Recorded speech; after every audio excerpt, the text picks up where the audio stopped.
some kind of a tablet or e-reader.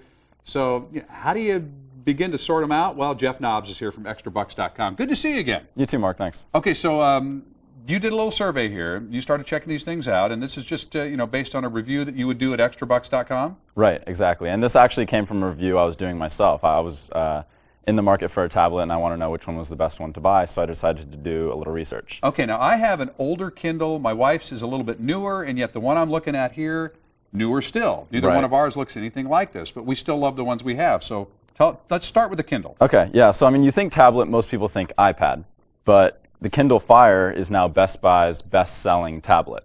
So they're doing something right. One of the pros is the price, first of all. It's only $199, which is $300 cheaper than Best Buy's or than the iPad base model. Right. And it has a 7-inch screen as opposed to the iPad's 10-inch screen. So you can use it with one hand, and that's something you can't do with the iPad. Yeah, and that's something for people to consider, when you're talking about, laptops or anything. Sometimes the larger screen is not necessarily better for your needs if you're going to be kind of trying to be mobile with it. Right, and a lot of it does depend on your needs, and so that's one of the things I want to help people out with here. If using it with one hand is important to you, then Kindle's a good choice. It's also a great choice for Amazon users. It seamlessly integrates all your Amazon Music, books, magazine, videos. But to get some of the best features, it does require an Amazon Prime membership, which is $79 a year. And it has a somewhat limited selection of apps. It doesn't have the same sort of app market that the iPad does or that an Android tablet would have. Okay. All right. So that's kind of a general idea, walk around the Kindle. What's next? Next up is the NOOK tablet, which just came out 2 weeks ago.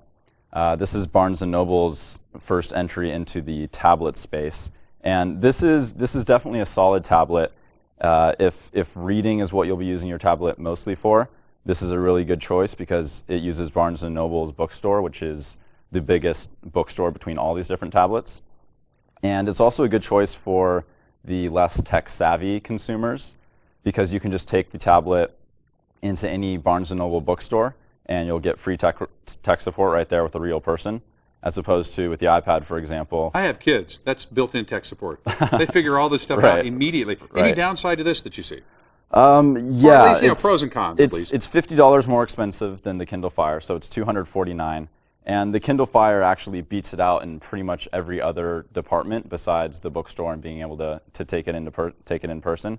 So I would say get the Kindle Fire over the NOOK tablet. Okay, so but again, personal preference. Okay, we've only got about 30 seconds left, but let's hit the one that really gets more press than anything else. So the iPad is just an amazing piece of machinery here. It's a 10-inch screen, which makes it a lot better for movies, for browsing the web, for reading. The downside is the base model is $500, so it's definitely pricey. But I got this one for $450 actually because it was refurbished. So there's ways to get it for cheaper. So to kind of sum everything up, if you're just going to be using your tablet for every once in a while, day-to-day tasks, or just when you travel or read, Kindle Fire is a tablet for you. But if you can afford $500 and you'll be using your tablet every day, iPad is definitely the right choice. The iPad is it's a hot commodity. That thing, I cannot believe how thin that is and how crystal clear the screen is. I know. Just amazing. All right, Jeff Nobbs, Extrabux.com. And again, if you haven't gone to Extrabux, it's Extrabux.com, and a great way to shop and get rebates and so forth, and a lot of cashback offers. So great to see you, as always. You too. Thanks, Jeff. Thanks. All right.